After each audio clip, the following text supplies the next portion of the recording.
முருகன் பக்தர்கள் அனைவருக்கும் அன்பு வணக்கங்கள். என் அன்பு குழந்தையே, உன்னை விட்டு பிரிந்து சென்ற ஒரு நபர் உன்னை தேடி மீண்டும் உன்னிடமே வரப்போகின்றார்.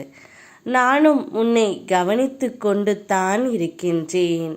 இப்பொழுதெல்லாம் எதையோ இழந்தது போல, எதையோ பெரியதாக பறி கொடுத்தது போல அமைதியாகவும் தனித்தும் இருக்கின்றாய் தங்கமே.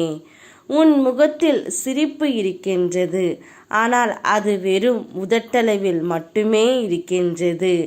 ஆனால் உன்னுடைய மனம் ஏதோ ஒரு யோசனையில் இருந்து கொண்டே இருக்கின்றது. உன்னுடைய உறவுகளும் உன்னுடைய நட்புகளும் உன்னுடைய குடும்பத்தாரும் உன்னிடம் பேசும் பொழுது உன் உதடு மட்டுமே பதிலளிக்கின்றது. ஆனால் உன் உள்ளமும் மனமும் ஏதோ சிந்தனையில்தான் இருக்கின்றது. ஏன் செல்லமே, ஏன் இவ்வளவு கஷ்டங்களை மனதில் சுமந்து கொண்டு இருக்கின்றாய்?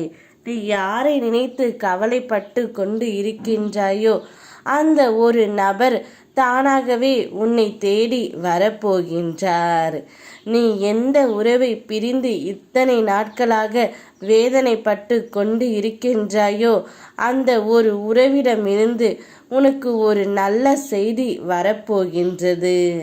வாழ்க்கையில் பல ஏமாற்றங்கள், துன்பங்கள், கஷ்டங்கள், துரோகங்கள், வேதனைகள் அனைத்தையும் நீ பார்த்து விட்டாய்.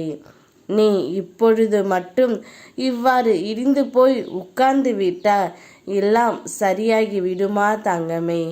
நிரந்தரமில்லாத இந்த வாழ்க்கை, சந்தோஷத்தை மட்டும் எதிர்கொண்டே இரு. நான் எப்பொழுதும் உன் பிரச்சனைகள் அனைத்தையும் தீர்த்து வைத்துதான் அடுத்த வேலைகளை நான் பார்ப்பேன் தங்கமே. இப்பொழுதே நீ எந்த ஒரு நபரை நினைத்து கொண்டு வருந்தி கொண்டு இருக்கின்றாயோ அந்த ஒரு நபர் தானாகவே உன்னை தேடி வரப்போகின்றார்.